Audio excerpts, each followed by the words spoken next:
muraho neza, umeze neza. Imana ishimwe, Imana ishimwe, Imana ishimwe. Uyu munsi twagira ngo dusabane mu buryo bwo kwiyubaka. Kwiyubaka bivuze ko tugiye kwijya mu mubiri, kwiyumva, kwiramya. Iyo twiramije tuba turamya n'ibidukikije, turamya Imana muri twe. Iyo uramije Imana muri wowe, noneho bishimisha n'Imana yakuremye. Uba uramije Imana yakuremye. Nta buryo buhari bwo kuramya Imana utinyuzemo. Inzira igera ku Mana inyura muri wowe ndani, ntabwo iri hanze. Ntabwo usohoka mu nzu ngo ugiye kwishaka ahantu, ngo ugere ahantu ku mwanya noneho ngo uvuge ngo uraramije, noneho ngo uhave usubire iwawe. Imana uhorana nayo, ugendana nayo, uryamana nayo, ihora mu bitekerezo byawe, ihora mu mutima wawe, ihora mu mubiri wawe, uriyo. Niyo mpamvu rero abanyabwenge bakora ikintu cyitwa meditation, uburyo bwabo bwa spirituality. Spirituality mu kinyarwanda mu bucurabwenge ni inzira y'ibare, inzira y'ibare cyangwa intango y'ibare, cyangwa inzira y'umwuka wera, nicyo twakwita spirituality. Spirituality rero ikaba itandukanye n'idini. Benshi mwebwe mukora ibintu mukoresheje inzira y'idini. Ijambo idini rikomoka mu Barabu, ko bariforomye bashaka kwerekana ko nabo ariyo nzira yabo yo kugera ku Mana. Kandi ibyo batazi, ijambo idini rigizwe n'inkingi ebyiri, da na na. Noneho hari igihe tubona ko da yahoze ari ta, kera yahoze ari ta, da. Noneho aho aba bantu b'Abarabu b'uruhu rw'uruvange, Abarabu bo ni Abametisi, bavuye hagati yacu n'Abazungu. Abarabu buriya Abazungu babatanze kuba ku isi. Abazungu basa nk'abariya bo muri Norway, Abanodic nyine bari b'umweru cyane bameze nka n'amagoyi, babanje guhura natwe muri bice bya Take, biratuyobera. Noneho habamo abaryamana nabo. Kuryamana nabo rero gutangira kuzana abantu benda gusa nk'Abarabu. Ntabwo ibyo science ivuga ko twabanje kwirabura cyane, noneho ngo tuzamutse gato tugeze hariya muri za Tunisia dutangira kuba ibiyobeyobe, noneho ngo tugeze za Syria dutangira kuba Abarabu. Bya no kubeshya, bya no gucurika, ntabwo ariko biology byerekana. Nawe ushatse wakora Umwarabu, ushatse wagenda ugafata umuzungu wo muri Norway ukabyara Umwarabu, ugafata Umushinwa ukabyara Umumexique, cyangwa ukazana umuzungu agahura na bariya batwa bo muri Botswana na Namibia. Iyo baryamanye bahita babyara Umushinwa. Barabayobye cyane. Ni ibintu byoroshye gukora Umushinwa. Ufata umuzungu wo muri Norway ukajya Botswana, ugafata bariya batwa bo mu bisambu, akaryamana nabo agahita havuka Umushinwa. Byavuba cyane, agahita havuka Umushinwa. Bariya abantu b'uruhu nyine rwo hagati yacu birabura n'Abazungu, nabo twakoze, bavuye muri twe ari uko turyamanye n'Abazungu.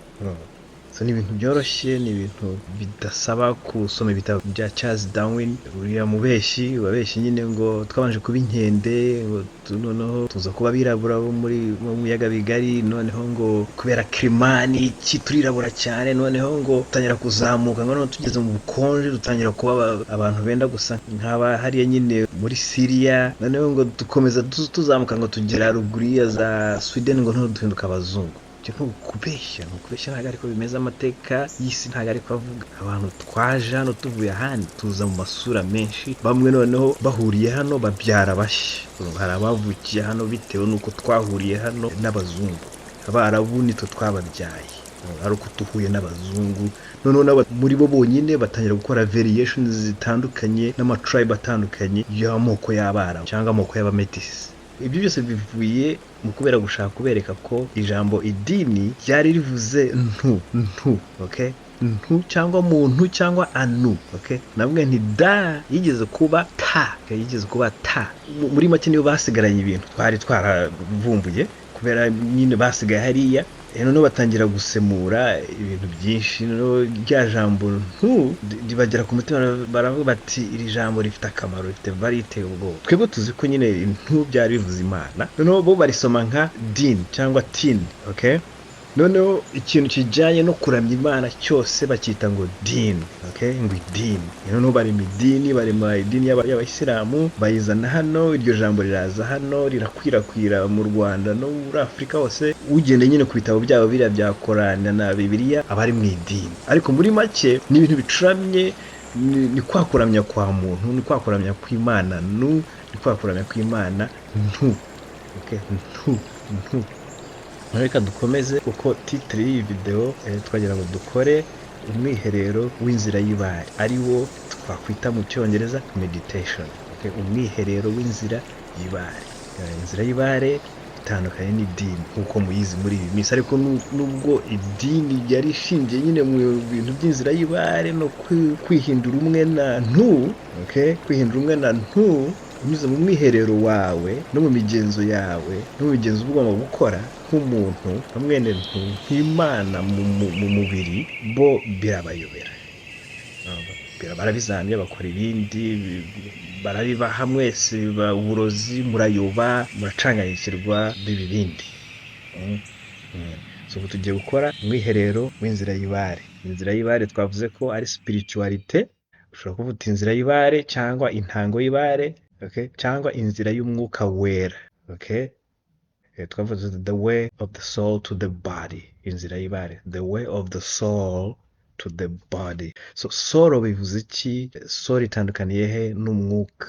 Umwuka ni energy, okay? Soul ni rwa rumuri waremanywe, ka kantu kavanywe kuri muntu, Imana muntu, kakaguhabwa gatuma uri izuba mu muntu, kanahoraho n'ipfuye ako kantu gasubira ku zindi source z'urumuri mu musanzure cyangwa ku zuba. Kuba turi ibinyabuzima tubikesha izuba n'amazuba yose ahoraho.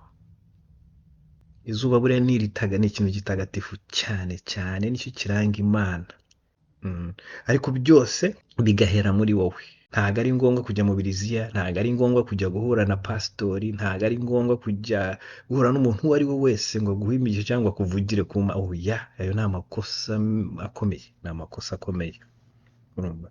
Wowe ubwawe ugomba kubyirangiriza. Ibisubizo byose biri muri wowe, ibindi unyura mu maso ukabibona, noneho ukabyumva.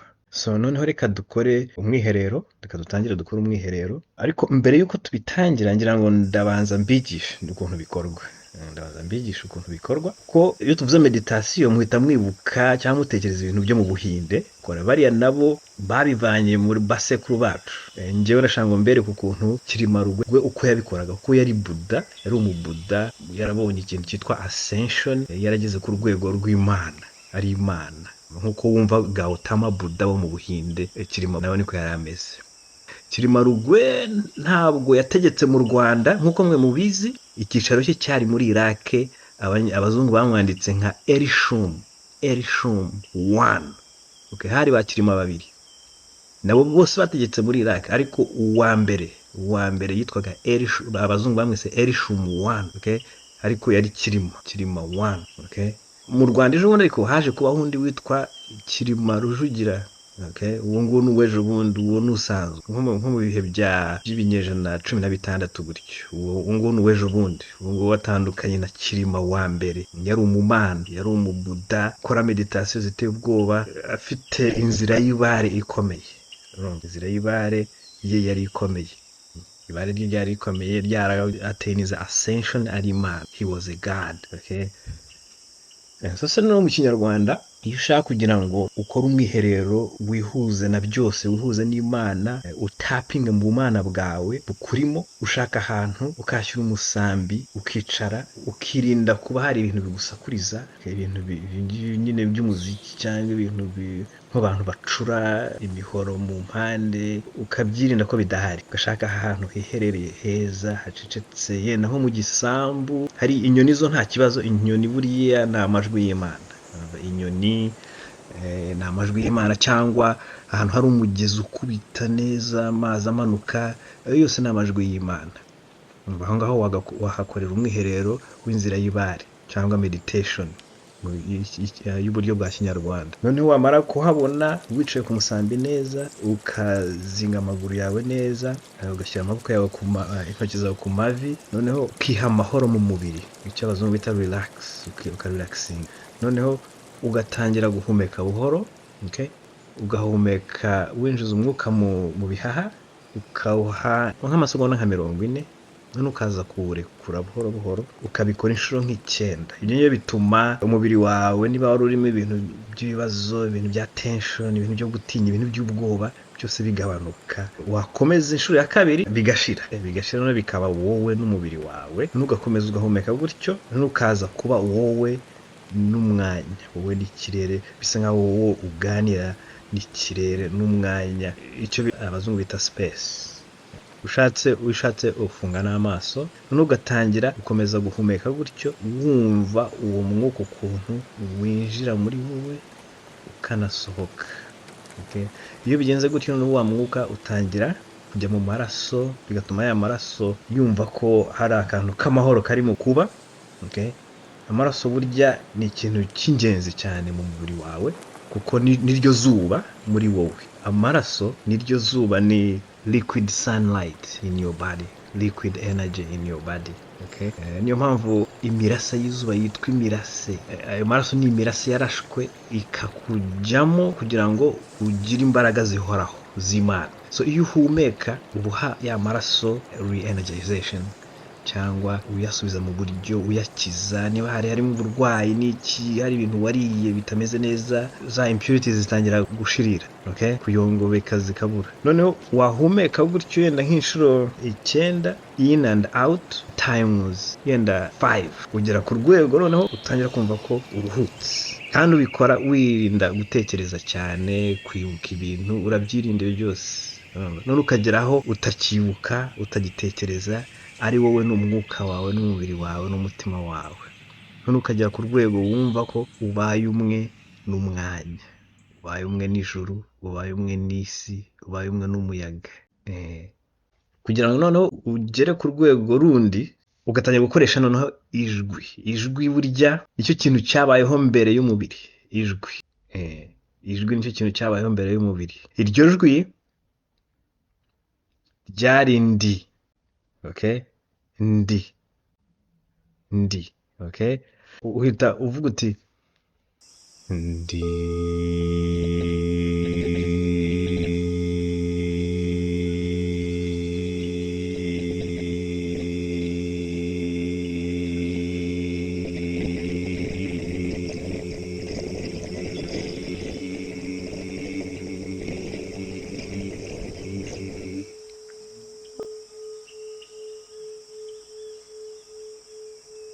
Kongera ugahumeka usubiza mu bihaha, kuzuza, ukavuga uti ndi.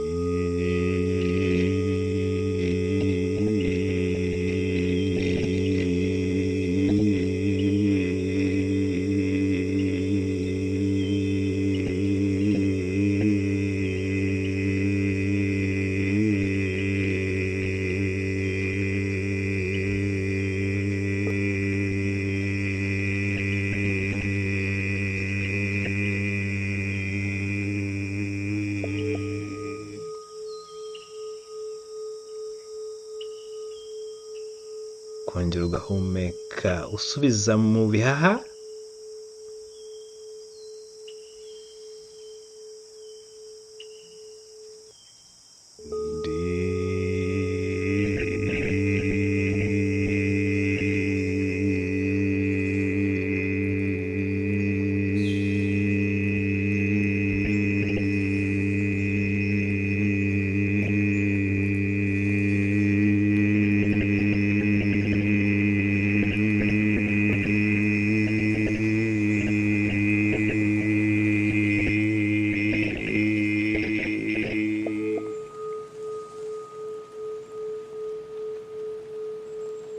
kongera ugahumeka usubiza mu bihaha, ukavuga uti ndi.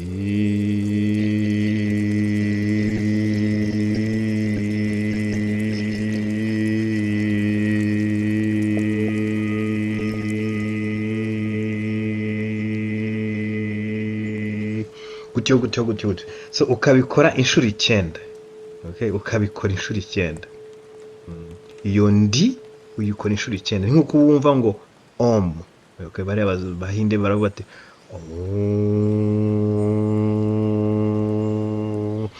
om rero nayo nindi. Ubundi ndi ishira yuvuga uti ndi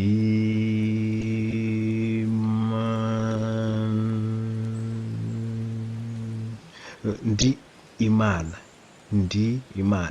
Buriya om ivuze ngo Imana nuko bo nyine badoptinze iryo jambo nabi, aho byavuga ngo Imana nabo bashyiraho o mana na, bifata bityo muri culture, ariko initially mu bihe byaba Kirimarugwe byari Imana, ntabwo byari om.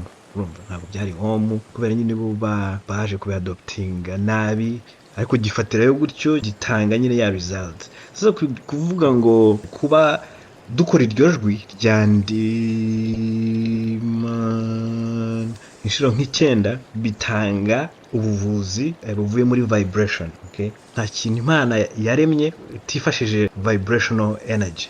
Bivugwa ko na buri kintu kiriho cyose kiri muri vibration kuri speed iteye ubwoba, ku buryo bisa nkaho buri kintu gihagaze mu mutuzo, ariko buri kintu kiriho kiragenda, nta kintu na kimwe gihagaze. Niyo yaba ari inzu uraramo, icyo kibambasi kiri muri vibration iteye ubwoba ku muvuduko urengeje ku buryo gisa nkaho gihagaze, ariko nta kintu na kimwe kibaho gihagaze, nta kibaho.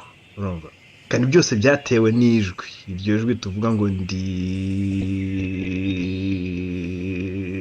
So byose yo mu munsi ngo Big Bang byavuye mu ijwi. Iryo jwi ryari ngo ndi Imana. Iryo jwi ryavuye mu Mana kuvuga ngo ndi Imana.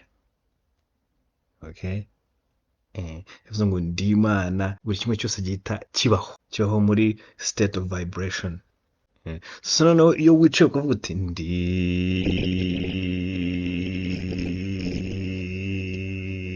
uba uha umubiri wawe ubuvuzi ukoresheje vibration. Okay, reka dukomeze muri steps nyine. Ukomeza iyo urangije ndi, ukoresha iryo jambo ndi ukiyita byinshi bifite akamaro, ukiyita amazina y'Imana, ukiyita ibintu byose Imana yakoresheje muri maje yayo. Ikintu cya mbere tugomba kwiga, Imana yiyereka mu bintu 4. Icya mbere ni Imana, icya kabiri ni amazi, icya gatatu ni izuba, icya kane ni amahoro cyangwa umutuzo. Okay, noneho ibyo bintu bigatanga izina ryo nyine tubona mu nyandiko z'amatwi y'intare risobanuye Imana. Nabwo nka Sabizeze yitwaga IBARE. Okay, so iyo witegereje usanga za element tuvuze, Imana, amazi, izuba, amahoro, biri muri iryo zina.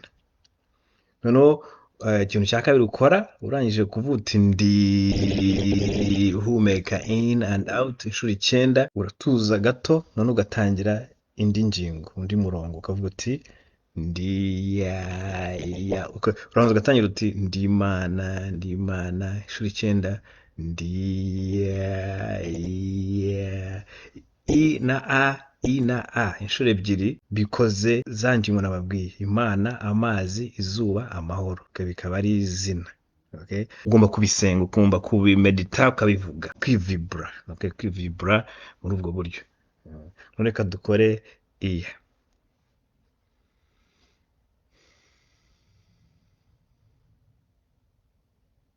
Tangire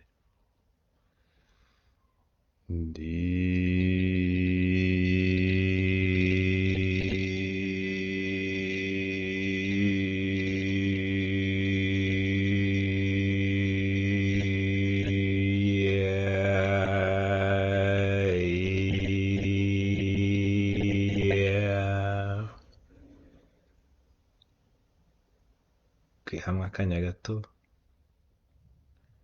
ugahumeka umwuka mwinshi ukawuzuza mu bihaha, ukawusohora. Uwusohora uvuga uti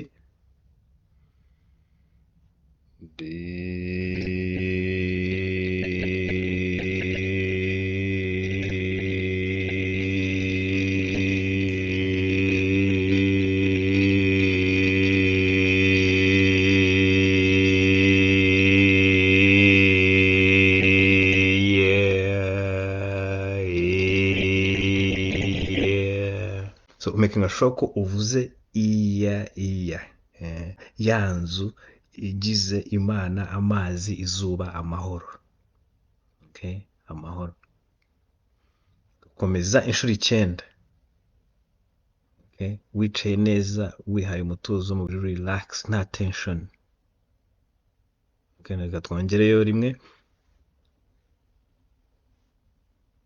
Duhumeke umwuka wuzura ibihaha, dusohore.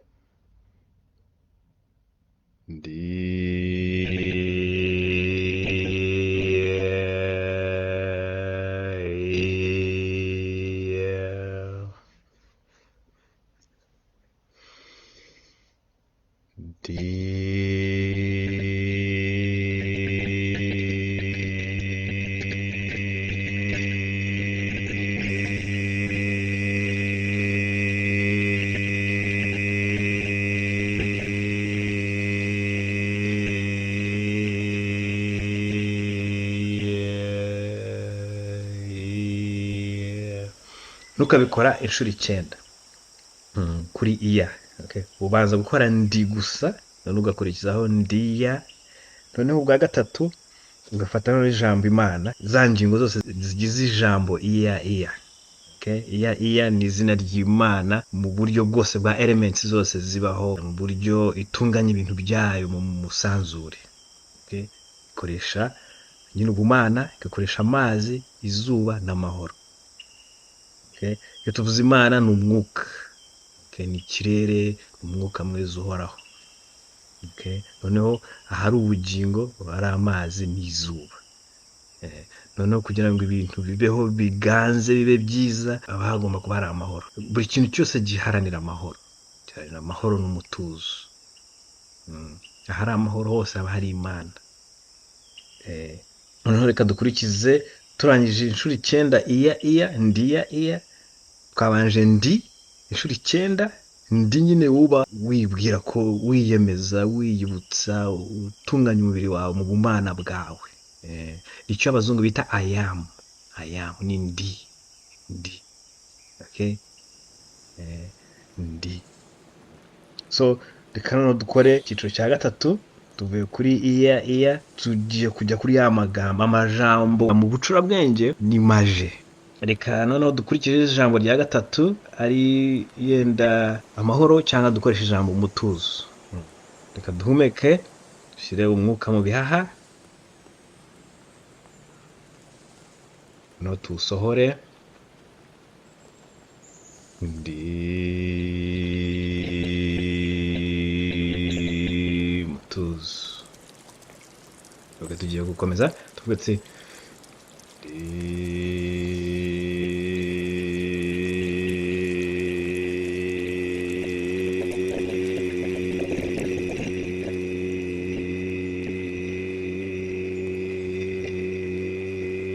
mutuzo. Ubikora inshuro 9. Okay, wita mutuzo. Ushobora no gushyiraho amajambo yose y'ikintu wifuza, nk'ibintu usenga, usaba, ukora ushaka usaba Imana, ubishyira inyuma y'icyo kintu. Babyita manifestation. Cyo uvuze uti nkeneye amafaranga 100,000, ushobora kubishyira, uvuga uti ndi ya mafaranga ukayashyira inyuma ya ndi, ukabikora inshuro 9 muri meditation yawe, wivebra, eventually ura manifesting, ujya kubona ukabona cya kintu urakihaye, kuko ni wowe Mana. Imana yaguhaye igice cyayo, uravuga ati irwarize, muri make irwarize nawe Imana, umva uko biryoshye kuba Imana. Kora utunga ibyo ugomba gutunga, ibyo wifuza byose ndabiguhaye muri ubwo buryo. So ugomba kubyiha, urabikomanda gutyo, ukabivuga bikaza. Kandi iyo uri muri iyi state, umubiri wawe nawe urakira, iyi vibration uba ukora ngo ndi. Bigerageze, iyo bigerageje wumva hari ukuntu inyama zawe zinyeganyega, vibrating. Vibration ni nziza cyane kuri wowe, bitewe n'iryo jwi nyine uri mu gukora. Ihera mu gituza cyawe, ko mu gituza cyane hari umutima, kandi umutima ni wowe ukwirakwiza amaraso mu mubiri wose, no mu bwonko, no mu bitekerezo. Ibitekerezo rero bikoresha amaraso. Uzarebe iyo washonje cyangwa urwaye, ukuntu ibitekerezo biba byoroshye. Iri jwi nyine ukuntu rikubita, rihera ku mutima rikawuvibura neza. Okay, noneho wa mutima ugatunganya hose ahari ibibazo mu mubiri wawe, no mu bitekerezo. Okay, ugakira. Ibi bintu urabikora ugakira. Niyo waba urwaye umugongo urakira, niyo waba urwaye mu nda harakira, urwaye impyiko irakira, iyo ubikora. Urumva? So, twari turangije nyine ijambo umutuzo, noneho tujya ku ijambo Imana. Okay, ni naryo ryavuzwe hajya kubaho byose. Nicyo abahinde bavuga ngo om, cyangwa I am. Ushobora no kumeditarega mu cyongereza ukavuga uti I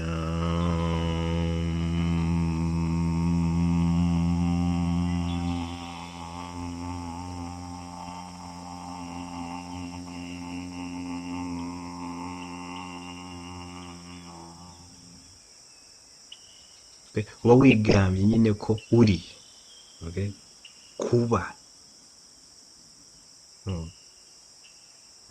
I am, ndi Imana. I am bivuze Imana.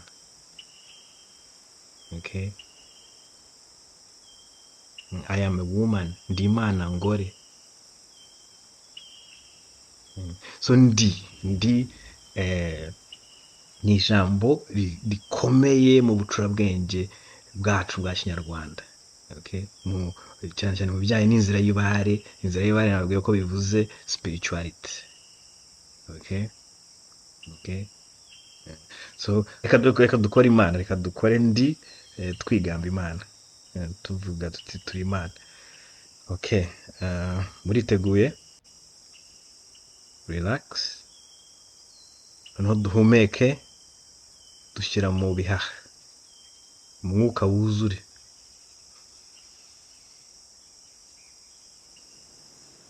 Noneho dutangire dusohore buhoro buhoro.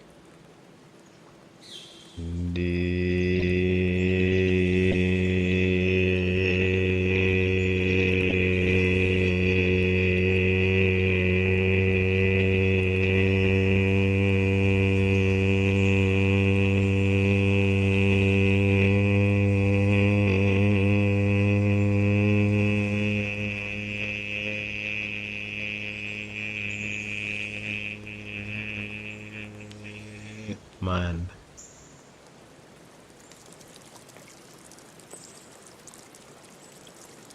twongere duhumeke dusubiza mu bihaha, dusohore.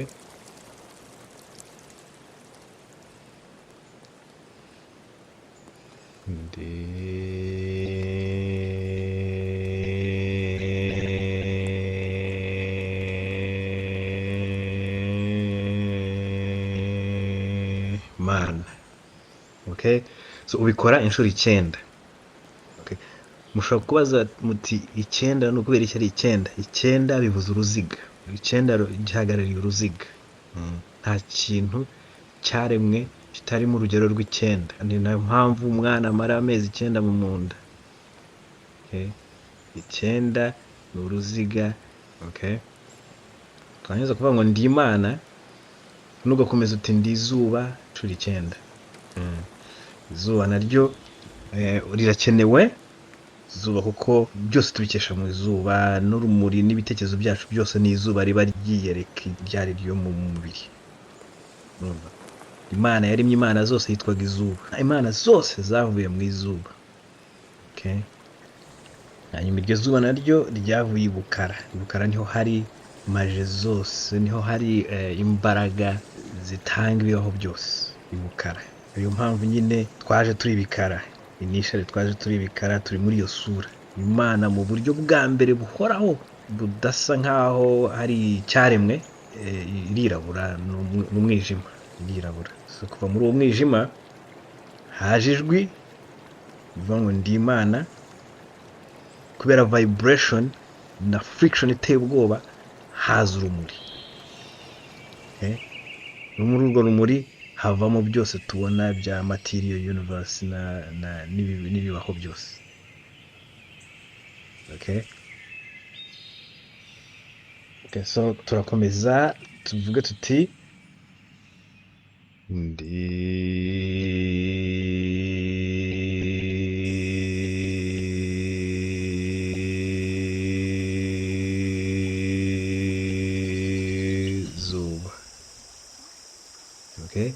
turavuga tuti ndi izuba inshuro 9. Okay, turabikora kabiri gusa cyangwa gatatu.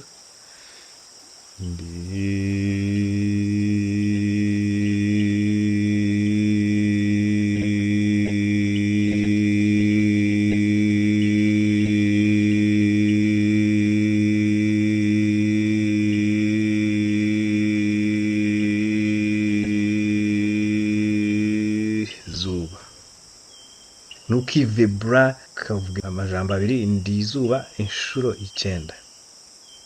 Wicaye muri ya position, wicaye nyine amaguru wayazinze nkuko nyine ubona abantu bamedita mu Buhinde ukuntu babicaye, ahantu hiherereye heza hatuje. Twarangiza izuba tukavuga amazi, kuko amazi ni umwuka wiyereka muri ubwo buryo, ni umwuka wera, ni umwuka w'Imana wiyereka muri ubwo buryo. Amazi burya ni Imana. Amazi nicyo kintu cya mbere ushaka gukora ku Mana, wumva kakuriye nyine mushaka kujya mu biriziya ngo muvugane n'Imana yenda ngo mube mwabonekerwa muyibone. Iyo ugiye ku mugezi utemba ugashyiramo intoki zawe uba ukoze ku Mana. Ushobora gushyiramo intoki zawe ugasaba ibyo ushaka byose ukagenda ukabibona. So ishaka gukora ku Mana ngo yumve, uragenda ukamanuka ku mugezi ahantu hari umugezi mwiza utemba ugashyiramo intoki zawe iyo niyo Mana ukavugana nayo. Nyamazi ukanayiyuhagira neza, niba hari ikibazo wagize, hari imyaka wagize cyangwa hari uburwayi ufite, yamazi ukayabwira ngo akoza kuko ni Imana muri ubwo buryo. Yiyereka nk'amazi, yiyereka nk'izuba, yiyereka nk'umuntu. Sasa umuntu none wagiye muri ubwo buryo bwo kumenya ukuri, nawe rero hahinduka Imana ku bantu, gakora ku muntu agakira. Ngo warimenye, warazamutse, icyo abazungu bita ascension, utakireba nk'abandi, utagihiga Imana hanze yawe. So noneho tugiye kuvuga tuti amazi inshuro 9. Okay, reka duhumeke, dushyire umwuka mu bihaha wuzure. Sohora umwuka.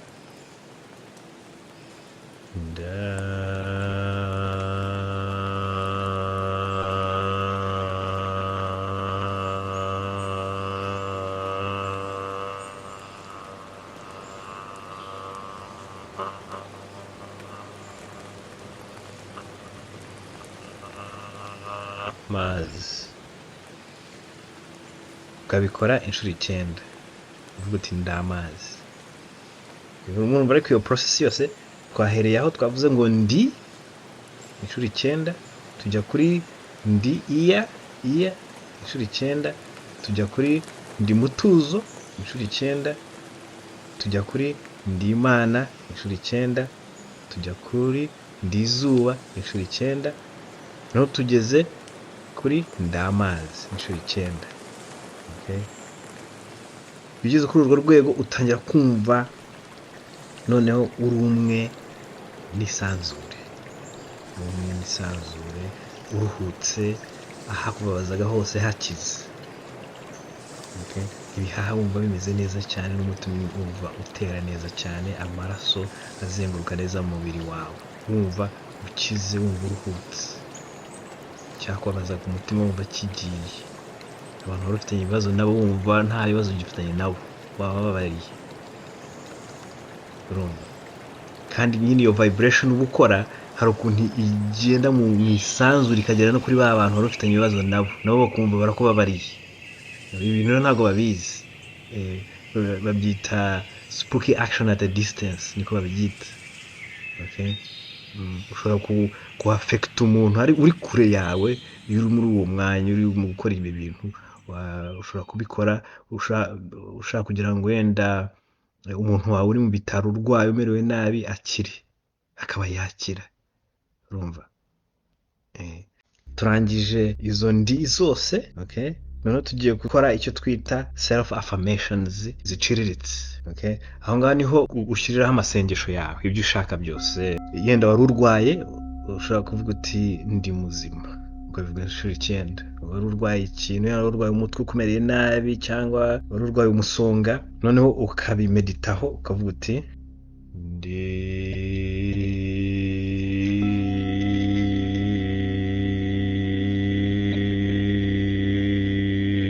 muzima. Okay, ukavuga uti ndi muzima, ukabideclaring.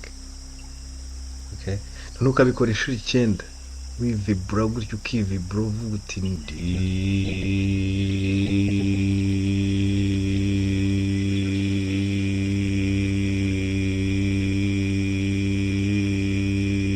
muzima.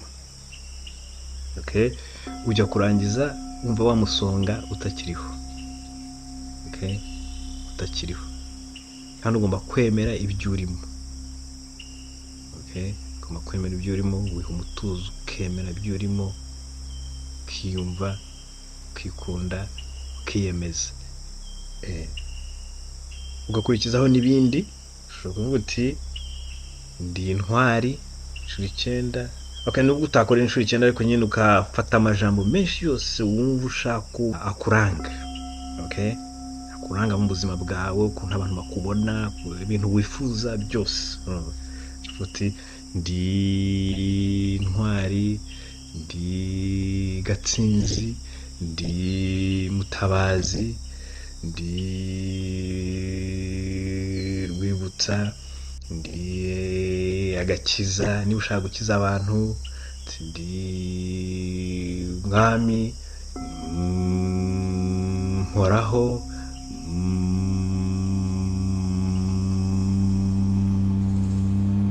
ndabona, ndumva. Niba nyine ufite ibibazo byo kubona burya biratandukanye. Kuntu hariho kubona bigiye bifite ibyicaro byinshi. Okay, hariho kubona ukoresheje mind, bidakoresha amaso. Abenshi mukoresha amaso gusa kubona, ariko ntabwo mukoresha mind, ntabwo mukoresha ijisho rya gatatu. Buri kimwe cyose mukibonesha amaso abiri, mugakora interpretation y'amaso abiri. Ibintu kandi bakurambere ba kera byabaga ari by'abana. Umwana uri hagati y'imyaka 2 n'imyaka 15 niwe wakoreshaga amaso abiri gusa. Aho guhera ku myaka 16 kujya hejuru bamwigishaga gukoresha ijisho rya gatatu. Icyo kintu rero nasanze Abanyafurika tugifite ikibazo, cyane cyane Abanyarwanda tugifite ikibazo cyo kwifashisha ijisho rya gatatu. So yo nyine ushaka enlightenment and ascension muri enlightenment, ubikorera meditation, ukabisaba iyo mpano bikagiza buhoro buhoro ikaguhabwa, ukayibona. So ubikoraho meditation uti ndabona inshuro 9. Okay, ukabishyira muri universe, mu isanzure, bikazaba manifested. Bijyanyemo na law of attraction. Ibyo rero abazungu baba bashyira imbere bavuga ngo law of attraction, bimwe babishingiye nyine muri ubu bucurabwenge. Nta kintu utunga cyangwa ugira utasabye cyangwa utagize icyo ukora kugira ngo icyo kintu kibe. None ugakomeza uti ndabona, uti ndazi. Ifite ikibazo cyo kumenya, uti ndazi, ugasanga nyine bya bintu wifuza kuzamenya urabimenye. Ukavuga uti ndi imbaraga. Okay, imbaraga ni energy. Uti ndi imbaraga z'umusanzure, imbaraga nziza z'umusanzure z'agakiza zihoraho zeza. Uti ndi igisabo z'umusanzure. Uti ndi umwuka wera. Nyine ukiyitirira ibintu byiza by'Imana, biranga Imana, kuko nawe uriyo. Uti ndi imbabazi, kuko imbabazi zitangwa n'Imana, imbabazi ziranga Imana. Uti ndi umwuka nyabukare, kuko nakubabwiye ko ibukara naho ari ahatagatifu, kuko niho hazanye urumuri, niho hazanye izuba. Ndi izuba mu bire, ndi ibare. Ibare bivuze umwuka wera. Ndi imirase y'izuba niyo maraso y'Imana mu kirere, y'Imana mu mwuka. Amaraso mu mubiri burya ni imirase y'izuba, ariko mu buryo bw'abazungu bita liquid sunshine in you. Noneho ukaba urarangije.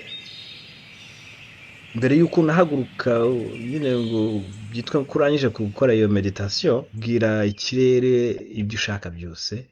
Amajambo urayasohora. Niyo mpamvu dufite umunwa n'ururimi. Gusohora ijambo muri ether bivuze umwanya n'ikirere, ko naho ikirere nacyo kigize Imana. Okay, kigize Imana. Ikirere ni wowe. Okay, niyo mpamvu ugizwe n'umwuka. Kuva wabaho, kuva waza kuri iyi si, ukora nyine umwuka ukunyuramo ugasohoka, kongera ukagaruka, kongera ugasohoka, kongera ukagaruka, kongera ugasohoka. So ugomba gusohora ijwi ni vibration. ugashyira ibintu hanze, ukavuga ibintu ushaka bikajya hanze, noneho ukazabibona muri tangible form. Okay, njye ndabigisha amaje yo kumanifestinga, urabyumva, yo kumanifestinga. Nibyo iyo mwagiye mubirize nibyo muba mukora ariko mutazi n'ibyari byo. Abenshi mugiye kuko mwumva ko mugomba kujyayo, ko baso n'abasogokuru bagiye kubera abazungu babategetse gutyo, ariko mutazi ibyo murimo. So ushobora kuvuga uti ndarema, sinsenya, ndubaka, ndakiza, ndi izuba, ndi imigisha, ndagakiza, ndi rwizeza, ndazi kuko mvoma ibukara, mvoma ibubonnyi, mvoma ibuvumo, ndi rutanga rw'amaraso, ndasa n'inkanda ya gasani, nkiyunga n'igi rya nyirankende isugi, nkaba intwari yuzuye umwuka wera wa gasani, zuba, mutara. Okay, ubwo nibwo buryo bw'inzira y'ibare, ubwo nibwo buryo bwo kumedita mu kinyarwanda. Iyo niyo discipline ya meditation mu kinyarwanda, y'ukuntu ababuda bacu nka Kirimarugwe babikoraga, kandi si Kirimarugwe gusa, bari abantu bose yenda ukaza ukagera nko kuri Rujugira bari bafite ubwo bwenge, barameditaga. Reka yenda tube twagarukira aho ngaho, iyo session yo gushaka kubereka ko byose twari tubifite. Imana yacu kandi niyo y'ingenzi. Imana yacu ntago ari imana ntoya, ntago ari shitani, niyo nyine bo bashaka kugira ngo biyitirire, none baneza bakanayituka, baneza bakatuzambya, bakaducurika, ariko ukuri kuri muri twebwe, ukuri kuri wacu. Ibihe birageze ngo dusubire mu kuri kwacu, ibinashoboka twubake tempo y'Imana mu Rwanda, yo abantu bose bo ku isi bazajya baza bakubaha, bajye baza mu Rwanda, abashaka Imana nyayo bajye baza mu Rwanda. Dushobora gushyira tempo hariho hose, dufite imyanya myinshi mitagatifu mu Rwanda. U Rwanda rwose ahenshi ni ahatagatifu, hari amateka matagatifu, ariko icya mbere umuntu ashobora gushyira tempo y'Imana hari i Buhanga, umuntu yashyira tempo y'Imana, iramye Imana bya nyabyo. Abashaka kugira ngo mwige processes zuzuye za doctrine y'inzira y'ibare, aribwo buryo bwacu bwa kinyarwanda bwo kumedita, mwanyandikira nkabaha package yabyo. Okay,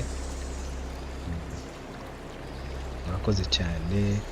Yari umuntu wanyu, abanyarwanda barundi. Imana ibarinde.